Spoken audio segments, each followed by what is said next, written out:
Not all urban legends are made up for kicks. Many are completely true, and that includes some seriously terrifying stories. You've got axe-wielding psychos, secret tunnels sprawling under entire cities, and dangerous men in the woods. They're real, and so are these other creepy urban legends. There are a few stories surrounding the Bunnyman Bridge in Fairfax County, Virginia. According to one, the area was home to a disturbed teenager who put on a bunny costume before hanging himself from the overpass.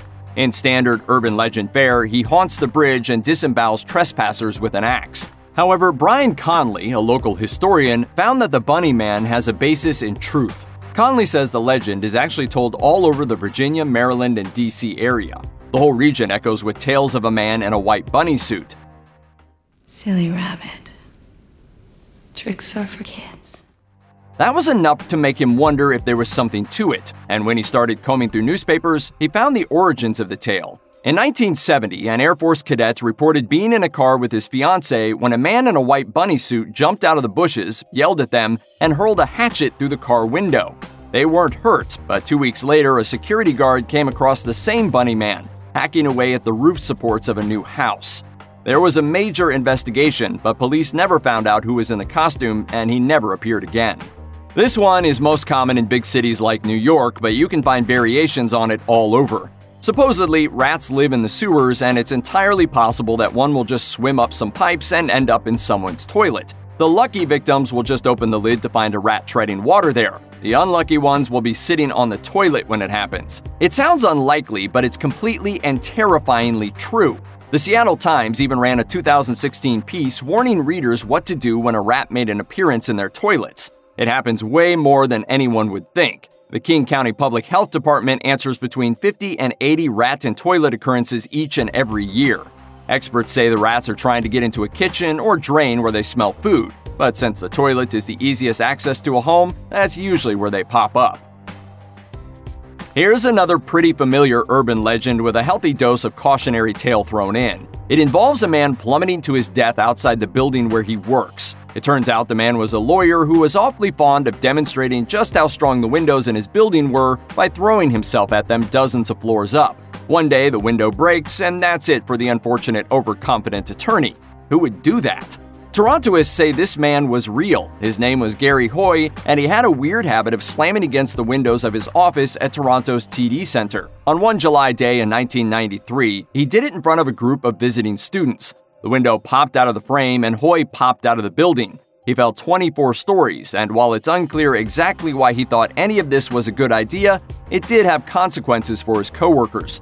The firm, Holden Day Wilson, closed 3 years after the incident, in part due to an inability to recover from the tragedy. The basics of this tale are simple. Cropsey was rumored to be a madman who lived in the woods of Staten Island and hunted misbehaving children. He was said to be an escaped patient from a local institution, with a hook for a hand that he would use to drag his prey back to his lair. Parents would threaten their children with abduction by Cropsey if they didn't behave. Whether the parents knew it or not, Cropsey was terrifyingly real. The Willowbrook State School closed in 1987 after becoming the subject of an infamous 1972 expose by Geraldo Rivera. It wasn't long after Willowbrook's closure that former employee Andre Rand was arrested in connection with several disappearances. He was ultimately convicted after authorities found a child's body buried in a shallow grave on the grounds of the institution. Rand was ultimately linked to other disappearances but has steadfastly maintained his innocence. Some don't believe he was the killer at all, but the fact remains someone was. Anyone who was online during the early days of the internet probably remembers seeing forwarded emails warning about someone with the screen name Slave Master. Just leave me to do my dark bidding on the internet. The emails were pretty straightforward. If someone with that screen name reached out, he should be avoided at all costs. Supposedly, the screen name belonged to a man looking to convince unsuspecting women to meet him in real life so he could kill them. Sound unlikely? It was 100% true, and his name was John Edward Robinson Sr. Those at his church knew him as a devoted family man, neighborhood activist, and brilliant entrepreneur. Local authorities apparently knew he had once been convicted of being a con artist, but no one suspected the depths of his depravity.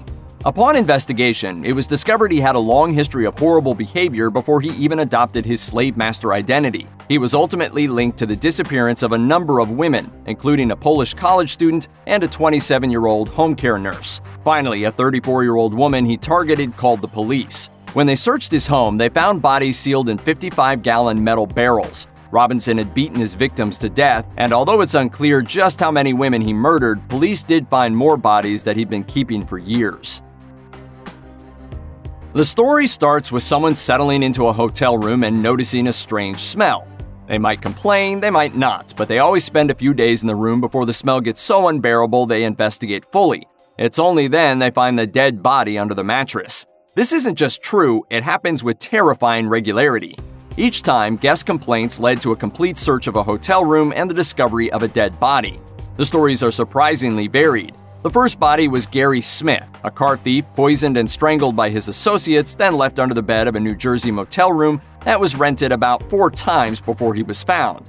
2 bodies discovered in 2 different motels in 1989 were the work of the same killer, Jerry Lee Dunbar.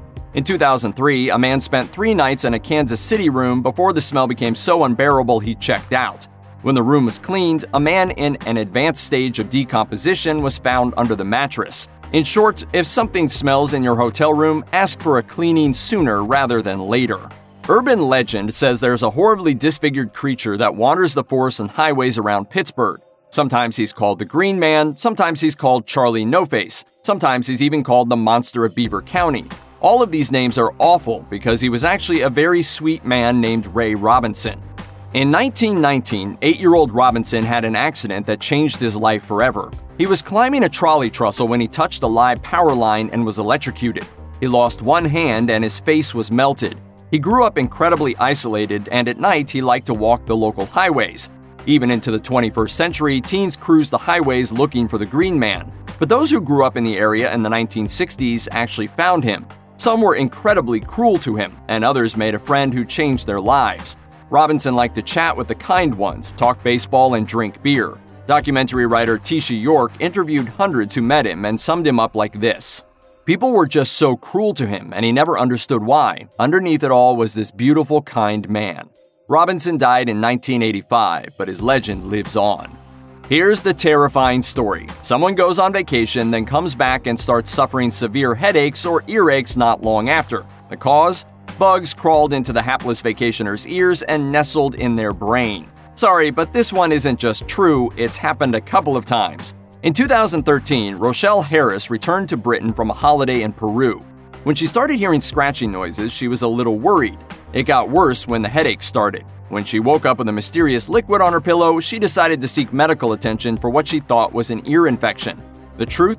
A fly she'd swatted out of her ear in Peru had laid eggs in her ear canal, and she was now home to a family of maggots. She needed surgery to remove them. Then, in 2015, Yadira Rostro underwent surgery after suffering from 9 months of headaches. The cause? Tapeworm eggs in her brain. Doctors were pretty sure she picked up the parasite when she was in Mexico 2 years prior, and that it had traveled through her bloodstream and into her brain where it laid eggs. Good luck enjoying another vacation.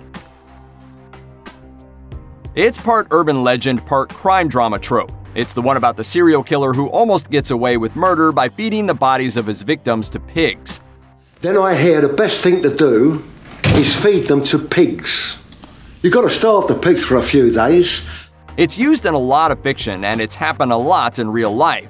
In 2013, The Telegraph reported on a police investigation from southern Italy. According to taped phone conversations, Francesco Ricosta was murdered during a mafia turf war. Then his body was fed to pigs. In 2015, USA Today reported that Susan Monica had been found guilty of not only murdering 2 men, but of disposing of the bodies by feeding them to her pigs. But the idea goes back even further to one of Canada's most infamous serial killers. Robert Pickton was arrested in 2002 for the murders of 26 women over the course of around 6 years.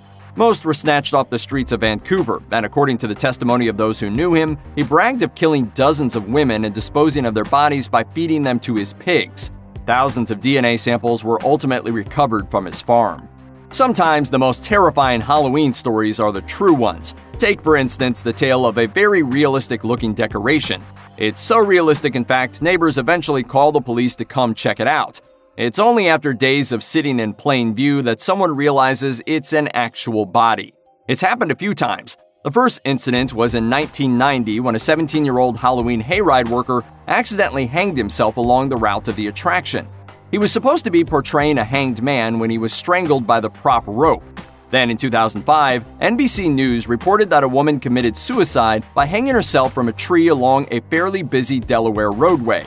She was believed to have done it late on a Tuesday night or early on a Wednesday morning, and the people who saw her Wednesday thought it was a Halloween prank. Police were called hours later, and only then did they discover it wasn't a prank at all. Check out one of our newest videos right here, plus even more grunge videos about your favorite stuff are coming soon. Subscribe to our YouTube channel and hit the bell so you don't miss a single one.